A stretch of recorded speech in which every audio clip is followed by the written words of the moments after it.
आज हमारे साथ हैं जाने माने लेखक, कवि, साहित्यकार अमन कुमार त्यागी जी। दर्शकों के लिए प्रस्तुत हैं इनसे की हुई बातचीत के मुख्य अंश। सबसे पहले तो अमन कुमार त्यागी जी, आपका बहुत बहुत इस्तकबाल है, स्वागत है। आपका बहुत बहुत आभार। अमन कुमार जी, अभी पिछले दिनों उर्दू के इंटरनेशनल शायर महेंद्र सिंह अश्क साहब का इंतकाल हुआ है, देहांत हुआ है। तो चूंकि आप प्रकाशक भी हैं, लेखक भी हैं, कवि भी हैं, साहित्यकार हैं, तो उनके जाने पर आप कैसा महसूस कर रहे हैं? बहुत बड़ी क्षति है, बहुत बड़ा नुकसान हुआ है, ना सिर्फ उर्दू का बल्कि हिंदी के लिए भी बड़ा नुकसान हुआ है। अमन कुमार जी, ये एक संयोग की बात है कि आप उनके सुपुत्र हैं, बड़े बेटे हैं।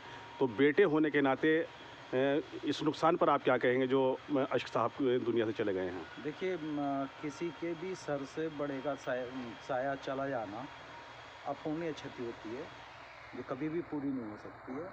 और हमारे बाप थे, हमें पैदा किया, उनकी वजह से आज हम इस धरती पर हैं, तो इसको भूला नहीं जा सकता है।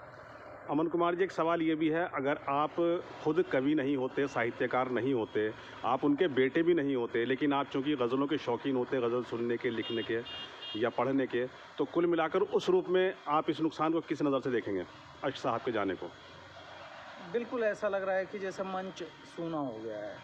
मंच पर जो पढ़ने वाले लोग हैं, उनमें एक बड़ा नाम चला गया है, या यूँ कह लीजिए कि मंच को संभालने वाला शुरू से और अंत तक। आप महेंद्र अश्क ऐसा नाम था कि आप पूरी रात उनको सुनते रहिए, आपका मन ही नहीं भरता था। तो एक श्रोता होने के नाते यही कहूँगा कि एक बहुत अच्छा शायर अब मंच पर देखने के लिए नहीं मिलेगा। अमन कुमार जी, ये भी एक संयोग है कि अगर हम उर्दू गज़ल की बात करें तो महेंद्र अश्क साहब उर्दू गज़ल के सम्राट थे, और अगर हम हिंदी गज़ल की बात करें तो दुष्यंत कुमार हिंदी गज़ल के सम्राट कहे जाते हैं। और संयोग की बात, दोनों ही त्यागी परिवार से है, तो इसको लेकर आपका क्या कहना है? और दोनों का ही संबंध बिजनौर नजीबाद से है।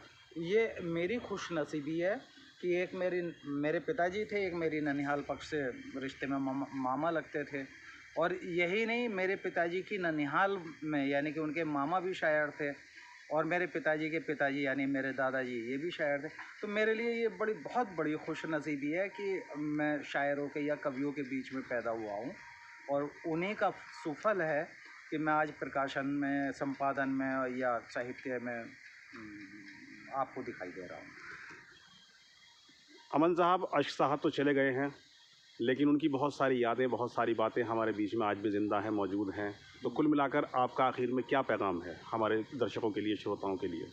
मैं बिल्कुल श्रोताओं से और दर्शकों से इतना ही कहूँगा कि महेंद्र अश्क साहब की जो यादें हैं वो प्रकाश में लाई जाएंगी, उनको साया किया जाएगा, और उनकी यादों को मरने नहीं दिया जाएगा। हम प्रयास करेंगे, जो खुलूस उनके अंदर था, जो हिंदू मुस्लिम एकता की बात वो करते थे, जो भाई भाई की बात करते थे, समाज को जोड़ने की बात करते थे, हम उस पर खरे उतरेंगे।